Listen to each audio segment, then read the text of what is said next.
जिनके संयम से शोभित है जन जन के माथे का चंदन, जिनके आदर्शों पर चलकर संवर जाए लोगों का जीवन, सत्य अहिंसा जिनके आभूषण, करुणामय थी जिनकी वाणी। नमन उन्हें मेरा अभिनंदन, नमन उन्हें मेरा अभिनंदन। आप सभी को मेरा सप्रेम नमस्ते। गांधी जयंती के इस विशेष अवसर पर आज मैं महात्मा गांधी जी का शिक्षा के विषय में क्या विचार था, इस पर चर्चा करने जा रही हूँ। महात्मा गांधी एक ऐसा नाम जिसे संपूर्ण विश्व में किसी परिचय की आवश्यकता नहीं है।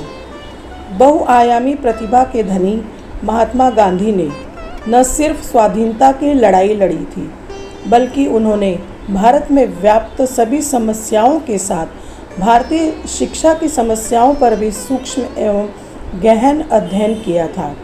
इस प्रकार वे स्वतंत्रता सेनानी, समाज सेवक, चिंतक होने के साथ साथ वे एक उच्च कोटि के शिक्षा शास्त्री भी थे। तत्कालीन भारत में व्याप्त लॉर्ड मैकाले की शिक्षा सिद्धांत को उन्होंने भारत के लिए उपयुक्त नहीं माना था। उनका कहना था कि भारत गांवों का देश है और ग्रामीण लोग उपनिवेशवाद, जमींदारी पद्धति तथा साहूकारी पद्धति से निष्क्रिय हो चुके हैं। साथ ही अशिक्षित होने के साथ साथ वे अंधविश्वास की मूल भ्रांतियों की दलदल में भी फंसे हुए हैं। गांधी जी शिक्षा को ही समाज की उन्नति का मूल कारण मानते थे। उनका कहना था, शिक्षा से मेरा तात्पर्य बालक में मानसिक, शारीरिक तथा आध्यात्मिक गुणों का विकास करना है। साक्षरता न तो शिक्षा का आरंभ है न तो अंत। सच्ची शिक्षा वह है जो बालकों के शारीरिक, बौद्धिक एवं आध्यात्मिक क्षमताओं का विकास करती है। गांधी जी बुनियादी शिक्षा के जन्मदाता माने जा सकते हैं। उनका मानना था कि शिक्षा का संबंध बालक के जीवन की वास्तविक परिस्थितियों से होना चाहिए। गांधी जी की प्रयोजनवादी शिक्षा यही कहती है कि जिस शिक्षा को बालक शिक्षा का समाज के साथ सामना करने के लिए तैयार हो, वही शिक्षा वास्तव में सच्ची शिक्षा है। गांधी जी ने अपने सर्वोदय संकल्पना में सबके उदय की बात कहते हैं। केवल शिक्षा द्वारा ही सबके उदय का स्वप्न साकार हो सकता है। गांधी जी के शैक्षिक विचारों में हमें आदर्शवाद के दर्शन होते हैं। उनका मानना था कि शिक्षा मनुष्य को वास्तविक अर्थों में मनुष्य बनाती है। शिक्षा के अभाव में एक सभ्य समाज के अस्तित्व की कल्पना संभव नहीं है। शिक्षा से समाज हित व राष्ट्र हित की भावना का संचार हो सकता है। शिक्षा द्वारा ही मानव को संकीर्णता, जातिगत भेदभाव, ऊंच नीच की भावना, धर्मांधता एवं सांप्रदायिकता के निकृष्ट भावनाओं से ऊपर उठाकर एक संपूर्ण मानव बनाया जा सकता है। यह तभी संभव है जब शिक्षा का केंद्र बिंदु बालक हो और शिक्षा क्रियात्मक एवं मनोवैज्ञानिक हो। गांधी जी तत्कालीन समाज में ग्रामीण क्षेत्रों में अंधविश्वास, निष्क्रिय एवं गुलामी का जीवन जी रहे लोगों को अपनी बुनियादी शिक्षा द्वारा जागृत करना चाहते थे। इन्हीं विचारों को उन्होंने वर्धा में आयोजित 22 अक्टूबर 1937 को वर्धा शिक्षा सम्मेलन में बुनियादी शिक्षा के विचारों को सबके सामने रखा था। उन्होंने अपने भाषण में कहा था, आज ऐसे शिक्षा की आवश्यकता है जो प्रत्येक मनुष्य को आत्मनिर्भर बनाए, न कि केवल साक्षर।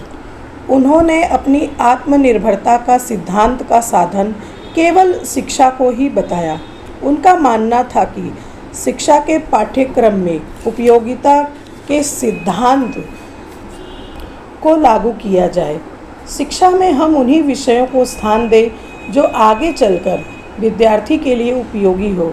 शिक्षा बालक को वर्ण सिखाने से पहले शिल्पकला आदि काश्तकारी का काम सिखाया जाए। संपूर्ण शिक्षा किसी शिल्प व उद्योग पर आधारित हो। शिल्प का चुनाव बच्चों की योग्यता पर हो, ताकि ज्ञान प्राप्त करने के बाद बालक के हाथों में शक्ति आनी चाहिए, उसका शारीरिक व मानसिक विकास होना चाहिए, ताकि शिक्षा के बाद जब वह समाज में कार्य ढूंढने जाए तो उसे किसी भी मुश्किल का सामना करने में कोई कठिनाई न हो। गांधी जी का प्रयोजनवादी सिद्धांत ये कहता है, शिक्षा द्वारा ही बालकों में आर्थिक क्षमता व उत्पादन क्षमता का विकास संभव है। साथ ही इस शिक्षा से बच्चों में श्रम करने की आदत पड़ेगी और वह सही मायने में समाज के साथ सामंजस्य स्थापित कर सकता है। इसलिए प्रारंभिक शिक्षा से ही बच्चों के लिए जीविकापार्जन की शिक्षा अनिवार्य है और यह शिक्षा निःशुल्क होनी चाहिए। प्रत्येक विद्यालय में आर्थिक उत्पादन का साधन होना चाहिए।